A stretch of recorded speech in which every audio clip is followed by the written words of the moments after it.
శరన్నవరాత్రులు శరన్నవరాత్రులు అంటూ ఉంటాం మనం. శరన్నవరాత్రులు అన్న మాట దేనివల్ల వచ్చింది అంటే శరదృతువు యందు మనం జరుపుకునేటటువంటి నవరాత్రులు కనుక. శరదృతువునందు జరుపుకునేటటువంటి నవరాత్రులకు ఇంత ఖ్యాతి దేనివల్ల వచ్చింది, ఇంత పవిత్రత దేని వలన కలిగింది అంటే శరదృతువు యందు ఇక నల్లటి మేఘములు ఉండవు. తెల్లటి మేఘాలు దూది పింజల్లా ఆకాశమంతా ఆవరించి అత్యంత వేగంతో వెళ్ళిపోతుంటాయి. జగత్తుకి మేఘస్వరూపం చేయవలసినటువంటి ఉపకారం శ్రావణ భాద్రపద మాసాల్లో విశేషమైనటువంటి వర్ష రూపంలో పూర్తయిపోతుంది. కాబట్టి ఇప్పుడు తమ దగ్గర ఉన్నదంతా వర్షించి వెళ్ళిపోతున్నటువంటి ఆ తెల్లటి మేఘాల్ని చూసి మనం ఒక నమస్కారం చేస్తాం. మీదన్నదంతా మాకిచ్చి మా అభ్యున్నతిని అపేక్షించి మేము కృతజ్ఞత చెప్పామా చెప్పలేదా కూడా చూసుకోకుండా మీరు ఎక్కడో ఉప్పు నీటి సముద్రంలో ఉన్నటువంటి నీటిని తాగి చల్లటి నీటిని మా యందు వర్షించి మీరు మాత్రం అంత వేగంగా నిరాధారమైన ఆకాశంలో ఏ విధమైన కృతజ్ఞత ఆశించకుండా వెళ్ళిపోతున్నారు. మాకు దాహార్తిని తీర్చి మేము పాడి పంటలను పొంది సమృద్ధిగా ఉండేటట్టుగా అనుగ్రహించినటువంటి ఓ మేఘస్వరూపమా నీకు నమస్కారం అని ఈ శరత్కాలంలో కనపడేటటువంటి తెల్లటి దూది పింజ వంటి మేఘముల యొక్క ముద్దలకి మనం నమస్కారం చేస్తాం.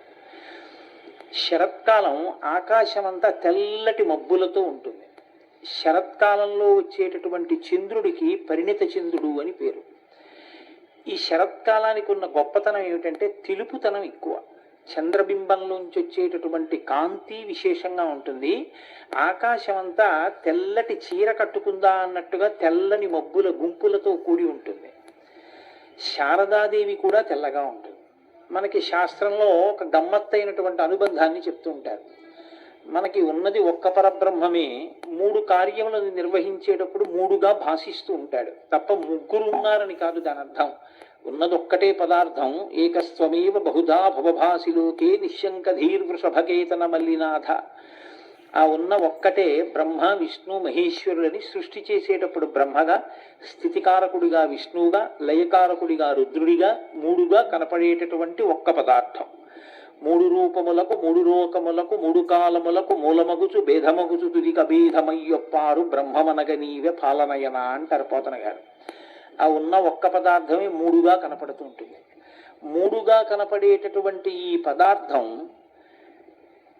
3 శక్తులను కలిగి ఉంటుంది. మళ్ళీ ఉన్నది ఒక్క పరబ్రహ్మమే, ఆ పరబ్రహ్మము యొక్క శక్తియే 3గా భాషిస్తుంది.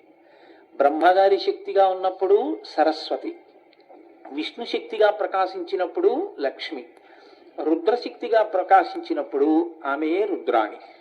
3గా కనపడుతుంది. ఇందులో బ్రహ్మగారి చెల్లెలు లక్ష్మీదేవి, విష్ణువు యొక్క చెల్లెలు పార్వతీదేవి, శంకరుని యొక్క చెల్లెలు సరస్వతీదేవి. అదో గమ్మత్తైనటువంటి అనుబంధాన్ని ఆవిష్కరిస్తారు. అసలు ఇలా ఎందుకు వచ్చింది అంటే చమత్కారంగా ఒక ఆయన అన్నారు, బొత్తిగా ఇద్దరైతే కుండమార్పిడి అయిపోతుంది కనుక అన్నాడు. అందుకని 3 మూర్తులుగా ఉంటారు. ఈ 3 మూర్తులలో బ్రహ్మగారి చెల్లెలైనటువంటి లక్ష్మిని నారాయణుడు స్వీకరించాడు. నారాయణుని చెల్లెలు నారాయణిని పరమశివుడు స్వీకరించాడు. పరమశివుడి చెల్లెలు సరస్వతిని చతుర్ముఖ బ్రహ్మగారు స్వీకరించారు. అందుకే శంకరుడు తెలుపు, సరస్వతి తెలుపు. సరస్వతియే శారద. ఇద్దరు తెలుపు. ఈ కాలము తెలుపు. ఈ కాలములో ఆకాశము తెలుపు, మబ్బులు తెలుపు, చంద్రుడు తెలుపు, అన్నీ తెలుపు. ఈ తెలుపు శాంతికి కాంతికి రెండిటికి కూడా ప్రతీకయై భాషిస్తూ ఉంటుంది. మీరు చూడండి, పరమశివుడు దక్షిణామూర్తిగా కూర్చుని ఉంటే ఎటువంటి స్వరూపంతో ఉంటాడో శారదా స్వరూపం కూడా అటువంటి స్వరూపంతో ఉంటుంది. దక్షిణామూర్తిగా పరమశివుడు కూర్చుంటే జ్ఞానమునకు ఆలవాలం. మౌన వ్యాఖ్యా ప్రకటిత పరబ్రహ్మతత్వం యువానం వర్షిష్టాంతే వసదృషిగణైరవృతం బ్రహ్మనిష్టై ఆచార్యేంద్రం కరకలిత చిన్ముద్రమానందరూపం స్వాత్మారామం ముదితవదనం దక్షిణామూర్తిమీడే వటవిటపి సమీపే భూమిభాగే నిషన్నం సకలమునిగణానాం జ్ఞానదాతారమారాత్ త్రిభువన గురుమీశం దక్షిణామూర్తిదేవం జనన మరణ దుఃఖచ్ఛేద దక్షం నమామి అని పిలుస్తాం. ఆయన జనన మరణములనేటటువంటి దుఃఖముల నుంచి పైకెత్తి శాశ్వతమైనటువంటి జ్ఞానమును ఇచ్చి ఆ జ్ఞానము వలన మళ్ళీ పుట్టవలసిన అవసరం లేని పునరావృత్తి రహిత శాశ్వత శివ సాయుధ్య స్థితిని ఇయ్యగలిగినటువంటి పరమాత్మ పరమశివుడు. అటువంటి పరమశివుని యొక్క చెల్లెలు శారద. దక్షిణామూర్తి స్వరూపంగా శంకరుడు ఏది చేస్తాడో సరస్వతీ స్వరూపం కూడా అదే చేస్తుంది. శివుడు తెలుపు, శారద తెలుపు. శివుడు చేతిలో పుస్తకం పట్టుకుంటాడు, జపమాల పట్టుకుంటాడు దక్షిణామూర్తిగా. అందుకే ఆయన్ని గురవే సర్వలోకానాం భిషజే భవరోగిణాం నిధయే సర్వవిద్యానాం దక్షిణామూర్తయే నమః అంటారు. అటువంటి దక్షిణామూర్తి స్వరూపం ఎలా చేతిలో జపమాల పుస్తకం పట్టుకుంటుందో శారదాదేవి కూడా అలాగే చేతిలో జపమాల పుస్తకం పట్టుకుంటుంది. ఇది నేను ఈ మధ్యకాలంలో కాలడీ వెళ్ళినప్పుడు ఆ కాలడీలో చూశాను. ఒక మహానుభావుడు శృంగేరి శారదాదేవిని పెయింటింగ్గా వేశారు. ఆ అద్భుత స్వరూపాన్ని చూసి ఇక్కడికి తీసుకొస్తే గోపాలకృష్ణ గారు దాన్ని ఇవాళ ఇంత గొప్ప అవనికగా ఆవిష్కరించారు. ఆ శారదా స్వరూపం తెలుపు, ఆవిడ కూడా జపమాల పుస్తకం పట్టుకుంటుంది. ఈ జపమాల పుస్తకం రెండూ కూడా జ్ఞానసిద్ధికి హేతువులుగా ఉంటాయి. అందుకే మూకశంకరులు కామాక్షి అమ్మవారి మీద స్తోత్రం చేశారు. కామాక్షి అమ్మవారి మీద స్తోత్రం చేసేటప్పుడు అమ్మవారి ఇచ్చినటువంటి వాక్కుల చేతే ఆయన అమ్మవారిని స్తోత్రం చేశారు. మీకు నేను ఎన్నో పర్యాయములు దాని గురించి వివరణ చేసి ఉన్నాను. మూక పంచశతి గురించి. మూకశంకరులు సహజంగా మాటలు రానివారు. అటువంటి వారు కామాక్షి అనుగ్రహం చేత వారికి నోట మాట వస్తే అమ్మవారి మీద 500 శ్లోకాలు 5 శతకాల రూపంలో చెప్పారు. ఆర్యా శతకము, మందస్మిత శతకము, పాదారవింద శతకము, స్తుతి శతకము, ఇలాగా. అందులో ఆర్యా శతకం అని ఒక శతకం.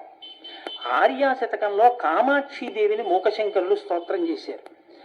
ఎంత గమ్మత్తైన స్తోత్రం చేశారంటే, ఎవరికి అమ్మవారి అనుగ్రహం కలుగుతుందో వారికి అమ్మవారి యొక్క స్వరూపము యొక్క యథార్థమైనటువంటి స్థితి గోచరమవుతుంది.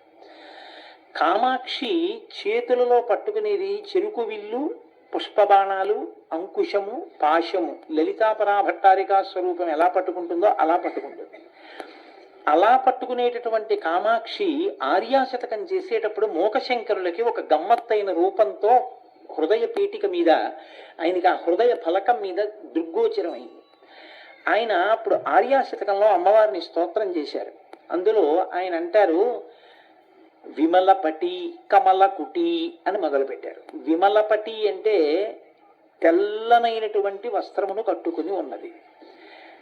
కామాక్షి స్వరూపాన్ని మూకశంకరులు స్తోత్రం చేస్తూ తెల్లని బట్ట కట్టుకున్నదానా అని పిలిచారు. తెల్లని బట్ట కట్టుకుని ఉండేటటువంటిది సరస్వతి, శారద. కాబట్టి ఇప్పుడు కామాక్షియే సరస్వతిగా కనపడుతోంది ఆయనకి. కనపడినప్పుడు విమలపటి కమలకుటి. కమలకుటి అంటే ఆవిడ కమలము మీద కూర్చుని ఉన్నటువంటి తల్లి. కమలము మీద కూర్చుని తెల్లటి వస్త్రం కట్టుకుని పుస్తక రుద్రాక్ష శస్త హస్తపుటి అన్నారు. ఒక చేతిలో పుస్తకాలు, ఒక చేతిలో అక్షమాల, జపమాల. వీటిని పట్టుకున్నటువంటి చేతుల యొక్క చివరి భాగములు కలిగినటువంటి తల్లి. అంటే ఈ చేతుల చివరి భాగంతో ఓ చేత్తో పుస్తకాలు పట్టుకుని ఓ చేత్తో ఇలా జపమాల పట్టుకుంది. కాబట్టి పుస్తక రుద్రాక్ష శస్త హస్తపుటి అని పిలిచారు. పిలిచి మూడో పాదం దగ్గరికి వచ్చేటప్పటికీ ఒక గమ్మత్తైనటువంటి మాట అన్నారు. కామాక్షి పక్ష్మాక్షి అన్నారు. అమ్మా కామాక్షి, నువ్వే శారద. నువ్వే పద్మముల రేకులు ఎలా ఉంటాయో అటువంటి కన్నులు కలిగినటువంటి తల్లివి నువ్వు. పద్మముల రేకుల వంటి కన్నులు కలిగినటువంటి ఓ కామాక్షి, నువ్వు కలిత విపంచి. ఇది కామాక్షి స్వరూపంలో కనపడదు, కానీ మూకశంకరులకు అలా దర్శనమైంది అమ్మవారు. కలిత విపంచి అంటే చేతిలో వీణ పట్టుకుని వాయిస్తున్నటువంటి స్వరూపం. ఈ వీణ పట్టుకుని వాయిస్తున్నటువంటి స్వరూపంగా మనకి ప్రకటంగా సరస్వతి స్వరూపం కనపడుతుంటుంది. కాబట్టి కలిత విపంచి. ఇప్పుడు ఆ కామాక్షి స్వరూపాన్నే కామాక్షి అని పిలిచి, కలిత విపంచి వీణ పట్టుకున్నదానా అని పిలిచి ఆయన అన్నారు, విభాసి వైరించి. విభాసి వైరించి అంటే బ్రహ్మగారి యొక్క శక్తి స్వరూపమా, ఓ సరస్వతి నీవే కామాక్షి. ఇది జ్ఞానం అంటే. మీరు చూస్తున్నటువంటి మూర్తియే సమస్తము అనేటటువంటి భక్తి, అటువంటి భావన కలగడమే భక్తి యొక్క పరాకాష్ఠ, అదే జ్ఞానం. మూకశంకరులకి ఆర్యాశతకం చేసేటప్పుడు కామాక్షి స్వరూపం శారదా స్వరూపంగా ప్రకాశించి కనపడింది. అటువంటి శారద మూకశంకరుల మాటల్లోనే, మూకశంకరుల మాటలంటే అవి మూకశంకరులు కావు, అమ్మవారి మాటలే. ఎందుకంటే మూకశంకరులకు మాట లేదుగా, మాటిచ్చింది అమ్మవారే. మాట రూపంలో మాటలేని మూకశంకరుల చేత మాటగా పైకి తెప్పించిన తల్లి ఎవరుందో ఆ తల్లియే ఆ మాట రూపంలో ఉంది. కాబట్టి అది అమ్మవారు మాట్లాడిన మాటే.